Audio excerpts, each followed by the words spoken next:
चलिए शुरू करते हैं। कब्रें कभी खामोश नहीं होती, बस हम सुनना भूल जाते हैं। हर कब्र के नीचे एक कहानी दबी होती है। आज की कहानी एक ऐसी रूह की है जिसे अब्दुल्ला की एक दुआ ने सुकून दे दिया। रात का वक्त था, ठंडी हवा, सुनसान सड़क। अब्दुल्ला अपनी बाइक से घर लौट रहा था। रास्ते में कब्रिस्तान पड़ता है, रोज निकल जाता था, लेकिन आज कुछ अलग था। कब्रिस्तान के दरवाजे के पास एक बूढ़ा आदमी खड़ा था। सफेद कपड़े, कांपते कदम, चेहरे पर अजीब सुकून। वो हाथ से इशारा करता है, बेटा पानी मिलेगा, बहुत प्यास लगी है। अब्दुल्ला बिना सोचे अपनी बोतल दे देता है। बुजुर्ग धीरे धीरे पानी पीते हैं, जैसे हर घूंट में जान लौट रही हो। बुजुर्ग मुस्कुराकर, अल्लाह तुम्हें खुश रखे बेटा, अगर हो सके कल इसी वक्त मेरी कब्र पर एक दुआ कर देना। अब्दुल्ला चौंकता है, आपकी कब्र? आप तो... बात पूरी होती उससे पहले बूढ़ा मुड़ता है, धुंध में घुल जाता है और अचानक गायब। अब्दुल्ला की रूह कांप उठती है। दिल से बस एक आवाज आती है, ये इंसान नहीं था।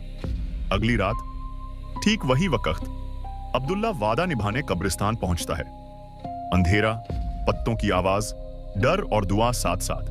एक कब्र के पास वही बोतल पड़ी थी जो उसने दी थी। कब्र पर लिखा, एक मुसाफिर। मौत। 25 साल पहले अब्दुल्ला दुआ करने ही लगता है कि अचानक हवा रुक जाती है।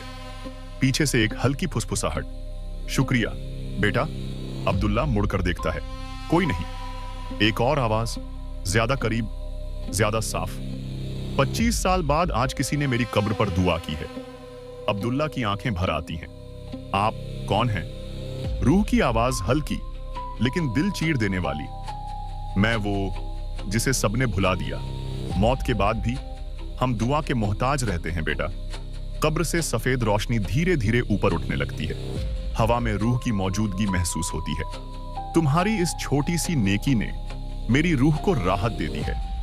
अब्दुल्ला का दिल टूट जाता है। मेरी दुआ की इतनी कीमत?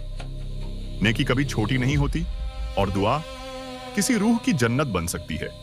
कब्र के पत्थर पर लिखावट चमक उठती है, अब्दुल्ला तेरी जिंदगी में बरकत होगी। अब्दुल्ला सिजदे में गिर जाता है। आंसू धरती में समा जाते हैं। रूह की आखिरी आवाज, याद रखना बेटा, कब्र के अंदर जितने लोग सोए हैं वो सब एक दुआ के मोहताज हैं। रोशनी आकाश की तरफ उठती है। सुकून, खामोश, मगर दिल पर गहरी दस्तक। अब्दुल्ला घर लौटते हुए सोचता है, हम कब्रों को भूल जाते हैं, लेकिन कब्र वाले हमारी दुआ नहीं भूलते। अगर आपके अपने इस दुनिया से जा चुके हैं तो आज ही उनके लिए एक दुआ कर देना, क्योंकि हम सबको किसी न किसी दिन किसी की दुआ की जरूरत पड़ेगी। और ऐसी रूहानी सच्चाई सुनने के लिए दिल से रूह तक को लाइक, कमेंट और सब्सक्राइब जरूर करें, क्योंकि यहां हम कहानियां नहीं, रूहों की पुकार सुनाते हैं। खुदा हाफिज।